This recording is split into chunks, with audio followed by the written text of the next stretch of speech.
Now I'm going to try and do the best I can to give you the full impression of what was going on at Silverstone.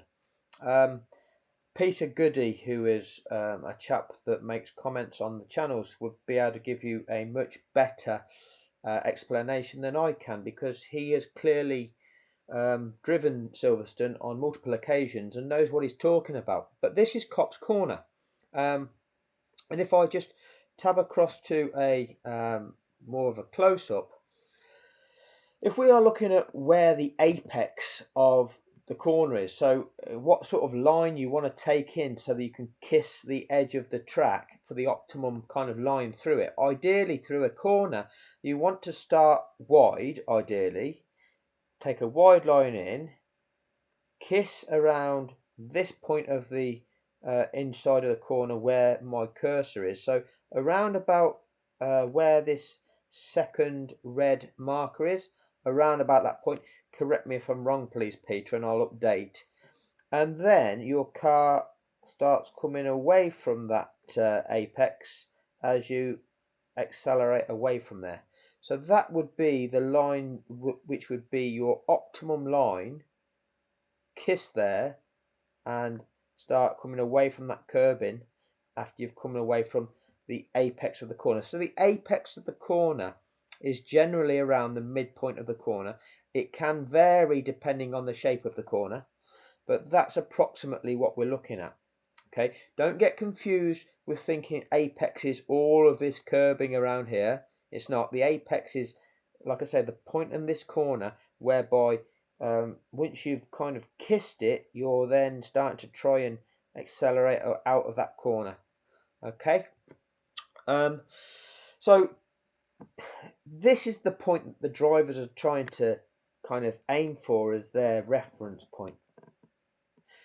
The crash that took place in 2021 took place around here, right? It took place around here. Now I'm going to evidence that. Because of the contact, Lewis Hamilton had to correct his steering, which meant he adjusted his line, which brought him here. But he was certainly on course. He was having to take a tight line, but he was certainly on course to remain a tight line around that bend. Now, it is a myth that as the inside car you have to hit the apex. That's not true.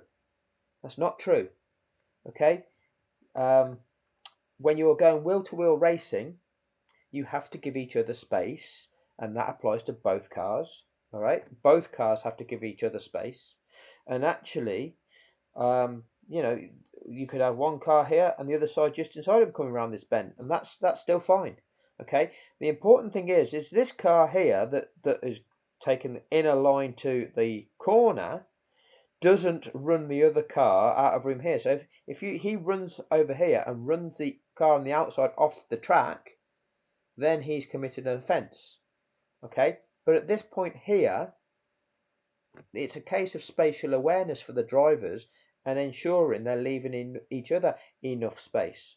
Okay, so really it's a responsibility of the car on the outside to ensure he doesn't move over, because the car on the inside is, if you're taking a tighter line in, then the rules of physics are it is the speed that you're trying to carry through that corner is drawing you away. If you come in tighter, then naturally you tend to be thrown wider around that bend anyway.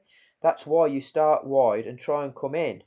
But if you've got a car up the inside of you, you know it's likely to be thrown slightly wide of that apex just because of physics. That's the way it works. And so when you've got that car on the inside of you, you know to keep wider, to keep both of you on the track. That's the rules of motorsport. That's what you do. So people need to be educated with this. People need to be educated, because there's so much. You read the comment sections of what's going on, people haven't got a clue. They'll tell us what they think, but that's not the truth of it. That's not reality. You don't know what you're talking about. Some of the comments that are coming up, they're ridiculous. So learn about it. Where should you be getting your Formula One education from? I suggest that would be the company responsible for broadcasting motorsport. They should be explaining these things to you. They're not. By not explaining these things to you, that means they can get away with convincing you of whatever it is they want to convince you of. This is a problem. This is a big problem.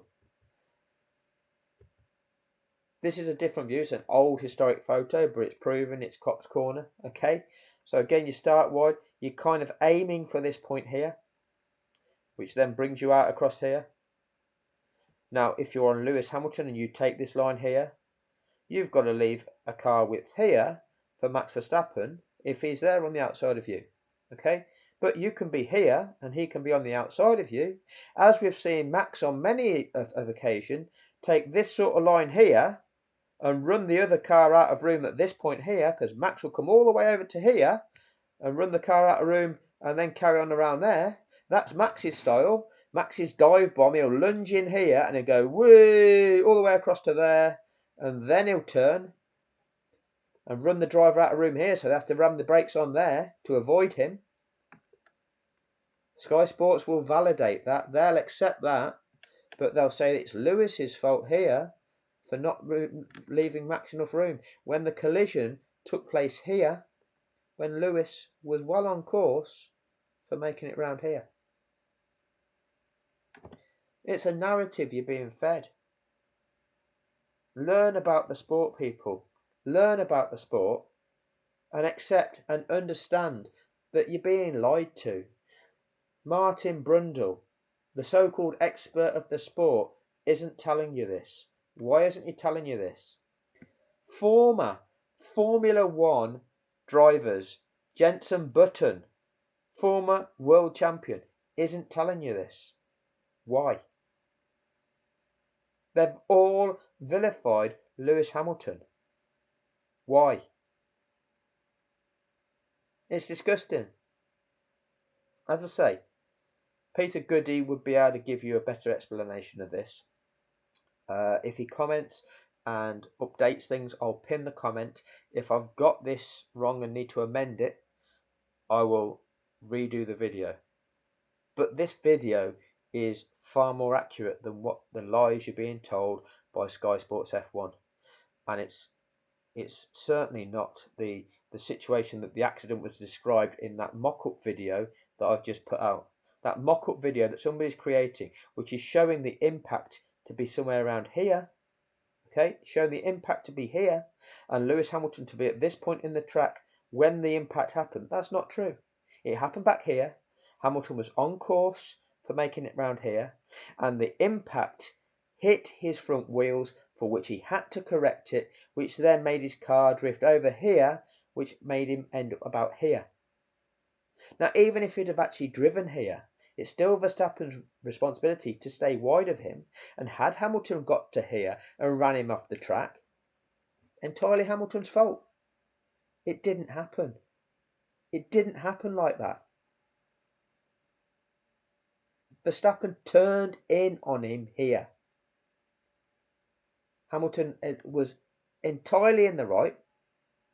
He was fine being where he was. A driver turned in on him, tried to cut across him when he had a right to be there. When he had a right to be there.